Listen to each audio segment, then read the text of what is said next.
Məhəbbəti eləyir təvəlla, nifrəti eləyir təbərra. Təvəlla məhəbbətin zirvəsi, təbərra nifrətin zirvəsi. Deyərsən, məhəbbətlə təvəllanın fərqi nədir? Yaxşı. Firuuddin'dən biri nədir? Təbərradır da, təvəlladır da. Allah dostlarını sevmək, Allah düşmənlərinə nifrət. Yaxşı. Məhəbbət olur təvəlla. Nə fərqi var məhəbbətlə təvəllanın? Belə bir izah verirlər. Deyirlər, məhəbbətdə sən sevirsən, təyin edirsən məşuqı. Burada sən varsan, mən anlayışı var hələ. Mən sevirəm. Təvəllada Allah təyin edir kimi sev. Burada mən anlayışı itir. Sevgün xalisləşir, ilahi rəng alır, Allah rənginə boyanır. Burada daha sən yoxsan, Allah təyin edir sev. Kimi sev, nə qədər sev, kimə nifrət elə, nə qədər nifrət elə. Elə ki, məhəbbət xalisləşdi olur təvəlla. Nifrət xalisləşdi olur təbərra. Allah təyin edir kimə nifrət elə. Bəli. Bu böyük bir mövzudur, böyük bir mövzudur. Mənim mövzum bu deyil ha. Hələ haşiyələrə çıxa-çıxa təzədən mövzuya qayıdıram əsasda. Amma o qədər mühümdür ki, Musa Peyğəmbərin Allahla bir söhbəti var. Musa Peyğəmbər Allahla danışır. Deyir, Musa, mənə üçün nə gətirmirsən? Deyir, ilahi namaz. Deyir, namaz özün üçündür. Namaz özün üçündür. Deyir, ya Rəbbəl aləmin oruc. Deyir, o da özün üçündür. Cəhənnəmdə bir sipərdir. Nə deyir? Allah bir söz deyir. Deyir, onda nə deyim sənə ya Rəbbəl aləmin? Deyir, elə bir söz ki, yəni xalis mənim üçün olsun. Deyir, ya Rəbbəl aləmin, nə deyim? Deyir, mənə görə kimi sevirsən, mənə görə kimə nifrət edirsən? Bax, o oldu təvəlla, o oldu təbərra. Bunu gətirmisənmi mənə? Hər şey burada dayanır. Fikir verirsiniz, ayədə nədir? La əsəlukum aleyhi əcrən illəl məvəddə. Mən əhl-i beyt üçün sizdən məvəddət istəyirəm, təvəlla istəyirəm yəni. Məvəddət olan yerdə, məhəbbət olan yerdə nifrət də olacaq. Nifrətin başında məhəbbət dayanacaq. O təyin eləyəcək. Bəli, məni üçün təvəlla gətirmisənmi? Xalis mənə görə kimi sevirsən? Xalis mənə görə kimə nifrət edirsən? Belə bir xalis ibadətin varmı? İtaətin varmı? Şəhvət oldu məhəbbət, məhəbbət oldu təvəlla. Qəzəb oldu nifrət, nifrət oldu təbərra. O yüzden mövzu nə qədər böyük bir mövzudur. O mövzunu çıxıram, asası qayıdıram təzədən mövzumuza. Maraqlı mövzulardan biri də mövzu verdim də sizə. Ki, düşünün inşallah. Hər şey mən danışmayacağım ki, hə? Bəli. Qəlbin işi nədir? Məhəbbətdir, nifrətdir. Qəlbin işi məhəbbət, nifrət. Ona hədd qoyulmalıdır. Kimi sev, nə qədər sev. O qədər sevmə ki, Allahla toqquşanda onu götürəsən. O qədər sevmə ki, Allahla toqquşanda onu Allaha atasan. 4. Xəyal qüvvəsi. Xəyal qüvvəsinə bir sərhəd qoymaq lazımdır. Xəyal qüvvəsinin işi nədir? Bir işi vizual görüntü yaradır. Əqlin anladıqlarını şəkilə salır. Məsələn, təxəyyülü şəkilləndirirsən, vizual görüntü yaradırsan. Əqlin təqdim etdiyi məfhumları şəkilə salırsan ki. Yaxşı. Xəyal qüvvəsi çox mühüm bir funksiyası var, müğayət olun orada. Şeytanın ən çox hücum elədiyi yerlərdən biridir. Kiçik baxmayın məsələyə. Xəyal qüvvəsinə çox hücum edir, orada çox var gəlirir, gedir, gəlir. Orada sanki o məskənidir. Müğayət olun. Xəyal qüvvəsi şəkil yaradır, bir işi budur, görüntü yaradır. Amma hədd qoyulmalıdır ona. Ona hədd qoyulmasın, həddini aşa bilər. Bəzi vaxtlar o görüntüləri bir iyrənc şəklində yarada bilər. Fəziləti iyrənc göstərə bilər sənə. Rəziləti gözəl göstərə bilər sənə. Bəzi vaxtlar təxəyyül, xəyal qüvvəsi aşırı gözəl göstərir, aşırı şirinləşdirir. Olduğundan artıq göstərir. Əksinə, bəzi vaxtlar aşağı göstərir. Necə ki, bəzi insanların xüsusiyyəti budur. Desəm, deyəcəksiniz, hə, belə var insanlar. Bəzi insanların xüsusiyyəti budur, bəzi məsələn çox şişirdir. Bir nəfər soruşsun ondan, elə söz dərdik ki, sən də məsumdan danışır. Yox, o dəhşət. Mən elə insanlar tanıyıram.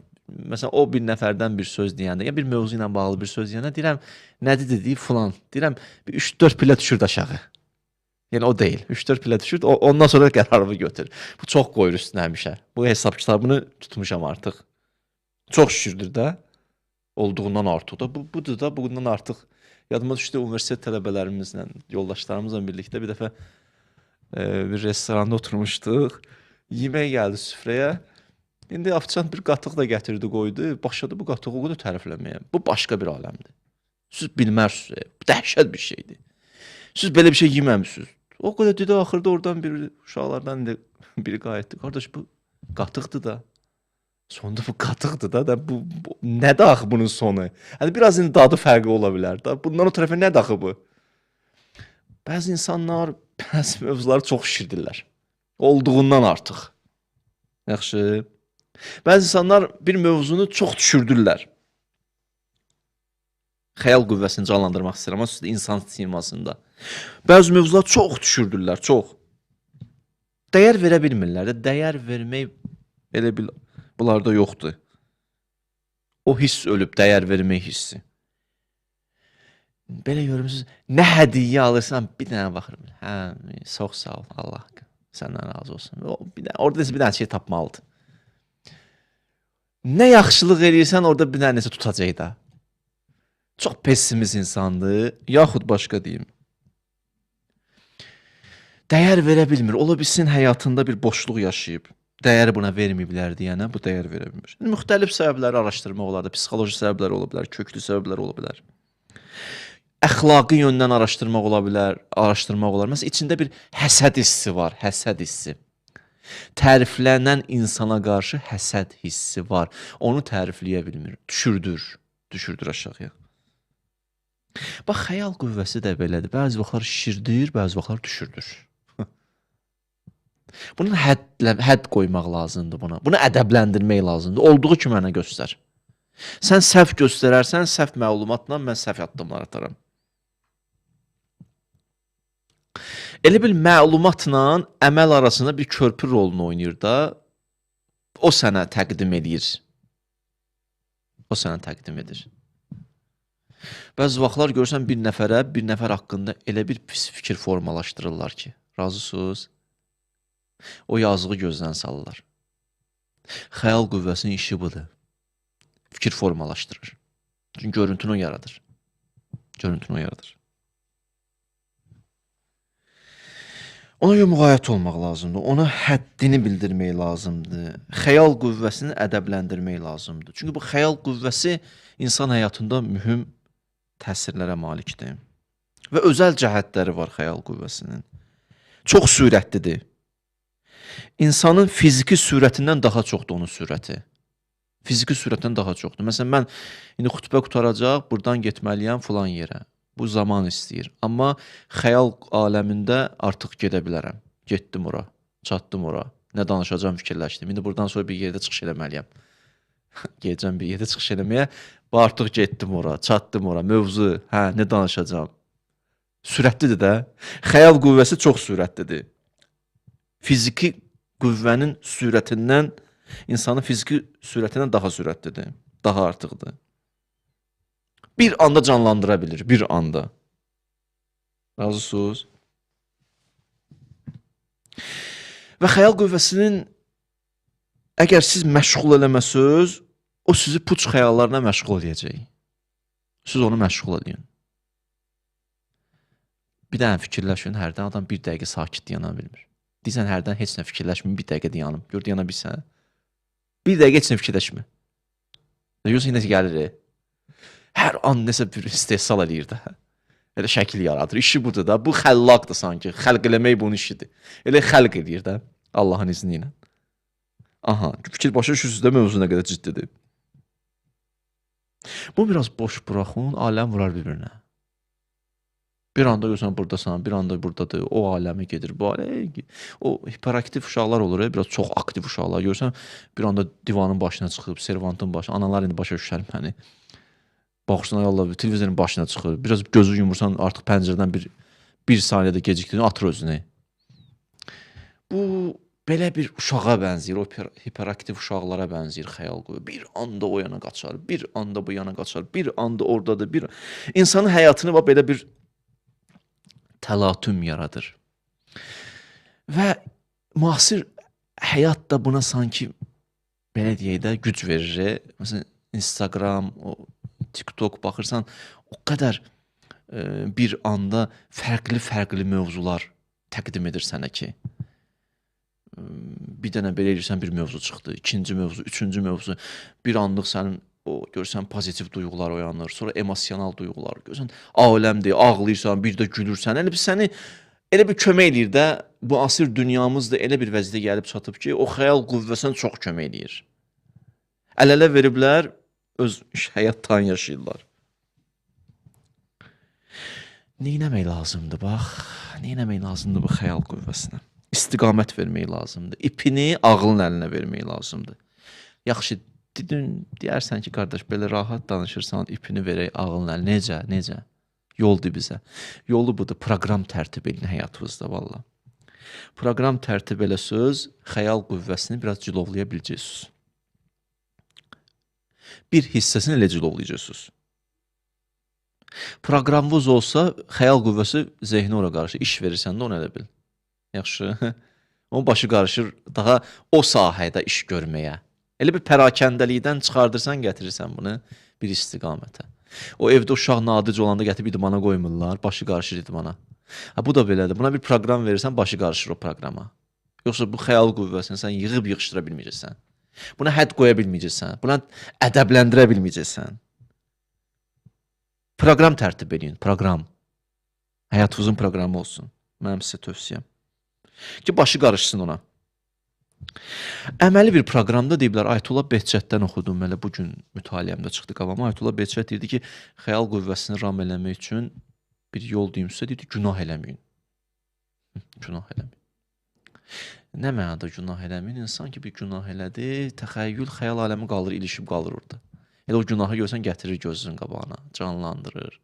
Qaçırsan, yadva düşür, səsi gəlir, özü gəlir, şəkli gəlir, rəsmi gəlir. Elə hey səni inir, məşğul edir. Deyir, ona görə günah eləməyin. Günahdan qaçın. Bu Ayətullah Behçətin fikridir. Şeytan səngər qurub təxəyyül aləmində, xəyal qüvvəndə sən biləsən. Şeytanın ən hücum etdiyi məskənlərdən biri oradır. Oradan hücum çəkir bəşərin üzərinə. Ayəsini deyim sizə. Və lə uzillennəhum və lə uməniyyennəhum və lə amurannəhum. Şeytan deyir, mən onları mütləq doğru yoldan azdıracam. Necə? Xülyalara salacam. Xülyalar. Və lə uməniyyennəhum. Xülyalar. Sonra neyəcəm? Sonra deyir, ona əmr eləyəcəm. Təxəyyül aləmində işini qurandan sonra artıq sən əmr eləyir. Orada işini qurur, sonra əmr eləyir. Gördünüz? Məsələn, nə qədər ciddidir. Hətta böyük qərarları bəzi vaxt təxəyyül aləmində yanlış qərar verirsiniz. Böyük qərarlar verməzsiniz. O xəyal qüvvəsi gəlir, yanlış qərar verməklərə səbəb olur. Sərabı su kimi göstərir. Sərabı su. Sərab bir su nədir? İlğım. İlğım nədir? İlğım yəni rus dilində miraj deyirlər. O rayon yolları indi daha çox görər. İstidə gör, asfalt yolda görsən rayona çıxanda qabağda bir su görsənir. Adam elə bir sudur. Yaxınlaşırsan görsən su deyil, gedirsən görsən su deyil. Ona deyirlər sərab ərəblər. Adam elə bilir sudur, amma su deyil. Bəzi vaxtlar xəyal qüvvəsi insana sərabı su kimi göstərir. Həyatının ən mühüm seçimlərini sənə aldadır. Yaxşı qərarlar verməyə kömək eləmir sənə. Həyatında bir şanslar çıxır, o səni qabağında sədd və sərhəd qoyur, sərab təqdim edir. Amma adın qoyub su, müğayət olun. Çox mühüm postdur xəyal qüvvəsi. Peyğəmbər deyir, səcədə ləkə səvadi və xəyali, amənə bikə fuadi. Nə qəşən sözdür, Peyğəmbərin dualarından. Deyir, bütün vücudum, xəyalım sənə səcdə elədi, ya Rəbbəl aləmin. Xəyal qüvvəm də səcdə elədi sənə. Sən qabağında dizlərin qoyub yerə. Fani olub, təxəyyülün ixtiyarı nədir ki, istədiklərini fikirləşsin. Səcədə ləkə səvadi və xəyali və əmənə bikə fuadi. Peyğəmbərin dualarındandır ya. Allahım, vücudum, xəyal aləmim, təxəyyülüm, xəyal qüvvəsi də sənə səcdə elədi. Bütün qəlbim sənə iman gətirib. Diqqət elədiniz. Peyğəmbərin dualarından biridir. İnsan əql aləmində qərar verir, amma ünsiyyəti xəyal aləmində qurur. Əql aləmində qərar versən, görüş yeri xəyal aləmidir. Burada ünsiyyət qurursan. Ümumiyyətlə, əql aləmi dəlil və sübut vasitəsilə kontakt qurur. Əqlin işi nədir? Dəlil, sübut. O xarici aləm necə əlaqə qurur? Dəlillə, sübutla. Əqlin işi budur. Əqlin işi bilməkdir, görmək deyil. Anlamaqdır, başa düşməkdir. Əql bu aləmlə kontaktı dəlillə, sübutla qurur. Əqlin işi budur. Yaxşı. Amma qəlbin işi nədir? Qəlb də həqiqət aləmi ilə kontakt qurur. Amma qəlb həqiqət aləmi ilə kontaktı təskiyə, saflaşmaqla, paklaşmaqla qurur. Qəlbin paklaşır həqiqət aləmi ilə əlaqə qura bilirsən. Ağıl aləmlə əlaqəni dəlillə qurur. Qəlb bu aləmlə əlaqəni, həqiqət aləmi ilə, Rəbblə əlaqəni, mələkut aləmi ilə ünsiyyəti təskiyə, saflıqla qurur. Paklıqla qurur. Deyə bildim sizə? Dəlil sübuta ehtiyac var, amma təskiyəyə çox ehtiyac var. Ruhumuzu paklamağa, ruhumuzu saflaşdırmağa çox ehtiyacımız. Təskiyə yəni bu, saflaşdırma, paklaşdırma. Sənin ruhun mələkut aləmindən əlaqəsi qəlbin paklığı ilə baş verəcək.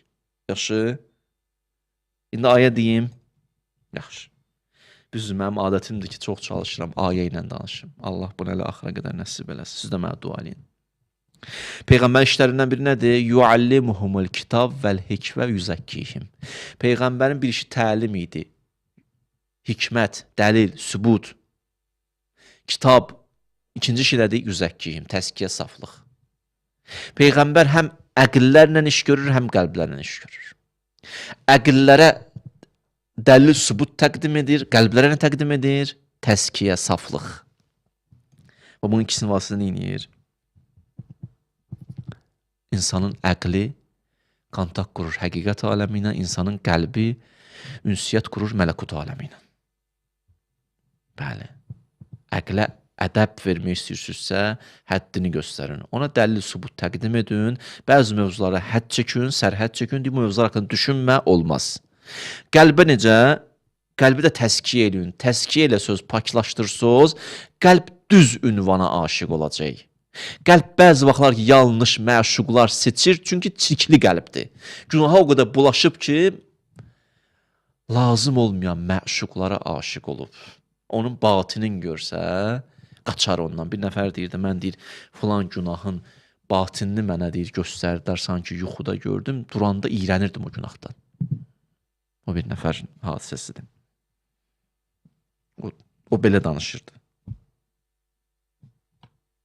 Bəli. Xəyal qüvvəsini ədəbləndirmək lazımdır.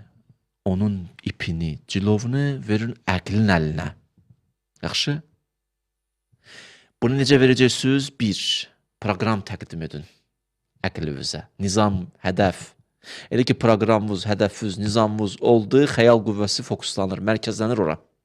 Ondan sonra ikinci əməli nədir? Günah eləmin. Günah insanın xəyal qüvvəsini elə çəkəcək özünə.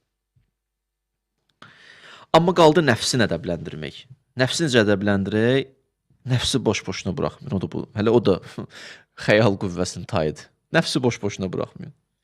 Nəfsi boş-boşuna buraxdınız, günbə-gün güclənir. Tamahı da artır. Bir hekayə var, hekayədir əslində. Belə deyir. Deyir ki, bir bağban, bağı var, orada deyir bir tikan bitir. Bağban deyir, o tikanı vuraram, qalır. Hələ ki vurmur da, tikanı gələ kökündən çıxardasın. Tikanı da bilirsiniz, yoxsa yox, bilmirsinizsə deyim. Bir dənə xüsusiyyəti var ki, tikan böyüdü, toxumunu səpir. Toxumu səpilir, oradan başlayır tikanlar çıxmağa. O da toxumunu səpir. Belə-belə çoxalır. Yəni gəldi, gətirir də arxasıca. Günahın xüsusiyyəti budur da. Gəldi, gəlmə, burada boş yeri var. Milləti tökər ora. O bir nəfəri məsələn qonaq çağırarsan, bir 15 nəfər də özü ilə gətirir. Və günah da təxminən budur. Gəldi, gəlir. Deyir ki, bağban onu vurmadı. Hekayədir, maraqlı hekayədir. Deyir ki, bağban vurmadı, get-gedə yaşlaşırdı. Həm özü zəifləyirdi, adam yaşın üstünə gəldikcə nə olur, daha da zəifləyir. Bu tərəfdən tikan çoxalır. Buradan əxlaq ustadı belə bir nəticə çıxardır. Deyir ki, insan nəfsi də belədir. Günah qaldı tikan kimidir, çoxalmağa başlayır. Sən vaxtında düşməsən üstünə, sən zəifliysən, o güclənir. Sən zəifliysən, o güclənir. Bax, iş belə gedir. Nəfsə həddini bildirin. Buna həddin bildirməsək, nəticə nədir? Vallah, bu bizə zülm edəcək. Bu bizə zülm edəcək. Dayanmayacaq bir nöqtədə. Nəfsin bir dənə xüsusiyyəti var. Görün sizə nələr deyirəm. Xüsusiyyətlərindən biri nədir? İnsanın idrakını belə dəyişir. Dərkinə təsir göstərir nəfs. İzah vereyim. Gəlin sizə maraqlı bir dənə hədis deyim. Bu Qədir Xumda sizə hədiyyəm, mənim də bu hədis olsun. Deyir, cəhənnəm odu ilk öncə qırmızıdır, sonra qaradır, sonra ağdır. Hədisdir. Cəhənnəm odu ilk öncə qırmızıdır, sonra nədir? Qaradır, sonra ağdır. Nə deməkdir? Belə bir izah verilir. İzahı sizlə bölüşürəm, maraqlı izahdır. Cəhənnəm odu günahdır da. Bizim günahlarımız cəhənnəm odudur. İnşallah Allah adamın gözünü açaydı, gözümüz görəydik. Doğrudan da insan günah eləyəndə elə odda yanır, xəbəri yoxdur. Ayısını deyim, yetimlər haqqında ayəyə baxa bilərsiniz. Deyir, fi butunihim narən. Onlar ki, yetimin malını yiyir, nar, od yiyir qarnına. Xəbəri yoxdur. Günah oddur. Cəhənnəm odu günah. Cəhənnəm odu ilk öncə qırmızıdır, sonra nədir? Qaradır, sonra nədir? Ağdır. Yəni, nə mənada? Yəni, günah ilk öncə qırmızıdır. Yəni, bu mənada ki, insan ilk öncə günahı eləyəndə, ilk günaha qədəm qoyanda üzü qızarar, həyası imkan verməz, xəcalət çəkə-çəkə günah eləyər. İlk öncə qırmızıdır. İnsan utanır. Günah eləmək istəmir. Eləyəndə də yoxsa nə qədər utanır ilahi. Xəcalət çəkir. Ay Allah, mən bu günah eləyirəm. Ay Allah, mən bu günah eləyirəm. Amma bir müddətdən sonra qırmızılıq gedir, qaralıq gəlir. Sağlığı utanmır. Yalan danışan adam. Birinci dəfə yalan danışanda utana deyir. Qızarır. Yaxşı. İkincidə nə baş verir? İkincidə Allahu Ekber. Gözünün içinə baxıb yalan danışır. Daha qırmızı deyil günah, qaradır. Yaxşı. Gözünün içinə baxıb yalan danışır. Hədisdə var, deyir, həyanın yeri haradır? Hədisdir bu. Deyir, həyanın yeri gözdür. Göz də həyasını itirsə içinə. Allah uzaq eləsin. Bir göz ki, da adamın gözünün içinə baxa-baxa yalandan and içir. Allah Allah. Sənə pənah. Sənə pənah. Vəziyyəti yaxşıdır bunun. Adamlar gözünü qaçırdır, baxa bilmir. Fikrimiz belə adamlar. Bunun həyası var. Yaxşı. O həya ona gətirəcək bir yerə çatdıracaq inşallah. Allah insanın həyasını əlindən almasın. Sonra nədir? Deyir, o qara deyil, daha ağdır. Bir müddətdən sonra qara da olmur, ağ olur. Yalana yalan kimi, günah kimi baxmır. Deyir, kim deyir, günahdır, sən Allah bəsdir. İndiki zamanda yalan danışmasan keçməz. Daha qara deyil, ağdır. Daha yalan danışmaq onun üçün zirəklikdir. Nəinki günahdır, qaradır, ağ bir şeydir. Birinci qırmızıdır, sonra qaradır, sonra ağdır. Birinci xəcalət çəkdi, sonra gözünün içinə baxa-baxa yalan danışdı. İndi bir sənin nə var deyir? Qardaş, kim deyir be, yalan danışmaq günahdır. Zirəklikdir. Da qara ağardı, vay o gündən. Gəldi insan idrakını belə dəyişdi nəfs. Dünə necə nə demir daha, deyirdi günahdır bu. Fikir versiniz. O sələm verənlərə baxın. Birinci deyirdi, yaxşı işdir, bilirəm. Ondan sonra bir müddət o qədər verdi sələmi, faizi. Deyir, burada nə var, ticarət də edirik də, puldu qazanırıq da. Haram eləməyin hər şeyi. Hiləgər insan necə özünü bacarıqlı insan kimi görür bir dönəmdən sonra? Hiləgərdir ya, bir dönəmdə özünü bacarıqlı insan görür. Fəxr edir özü ilə, hilələri ilə. Eyvay, eyvay, eyvay. Şeytan da budur. Şeytan son arzusu sənin günah eləməyin deyil. Şeytanın son arzusu sənin günaha bu günah deyil deməyindir. Şeytanın ən böyük arzularından biri budur. Mən gələm deyəm ki, bu günah deyil. Ayə deyirəm. İnnəmə ya'murukum bis-su'i vel-fəhşa an taqulu alallah ma la ta'lamun. Şeytan birinci kiçik günaha dəvət, sonra böyük günaha, sonra deyib deyirəm bu günah deyil. An taqulu alallah ma la ta'lamun. Deyirəm bu günah deyil. Kim deyib günahdır? Heç də günah deyil. Şeytan istəklərindən biri budur. Nəfs belədir, mənim əziz qardaşlarım, dəyərli bacılarım. Nəfs belədir, insanın idrakını dəyişir. Nəfs insanın fikirlərini dəyişir. Nəfs insanı bədbəxt edir. Nəfs insanın axirətini də bərbad edir, dünyasını da bərbad edir. Bərbad edir. Halbuki Allah bizə ömür verdi, neyək? Axirətimizi abad eləyək, dünyamızı abad eləyək, amma nəfs gəldi, bərbad elədi. Ömür nə deməkdir ümumiyyətlə? Heç ömür haqqında düşünmürsünüz, ömür kəlməsi? Ömür ərəb mənşəli kəlmədir. Quranda da keçib bunun innəma ya'muru məsacidallah. Quranda ayədir. Allah məscidini kim təmir eləyər? Sayır orada. Ya'muru kəlməsi keçib. Ya'muru. Ömür, yəni təmir eləmək, abad eləmək. Ömürlə abad eləyirsən həm axirətvi, həm dünyavı. Yaşın yaş üstünə gəlməsi hələ ömür demək deyil. Ömür o zaman olur insanın yaşı ki, insan o yaş vasitəsilə dünyasını və axirətini abad edir. Axirəti abad etdiyin qədər ömrün var. Dünyanı abad elədiyin qədər ömrün var. Ona görə bəzi insanlar 2 il, 3 il ömürləri olur. Bəzi insan heç ömrü yaşamırlar. Elə belə yaş üstünə gəlir gedir. Ömür budur. İnsan abad eləsin. İnsan axirətini abad eləsin.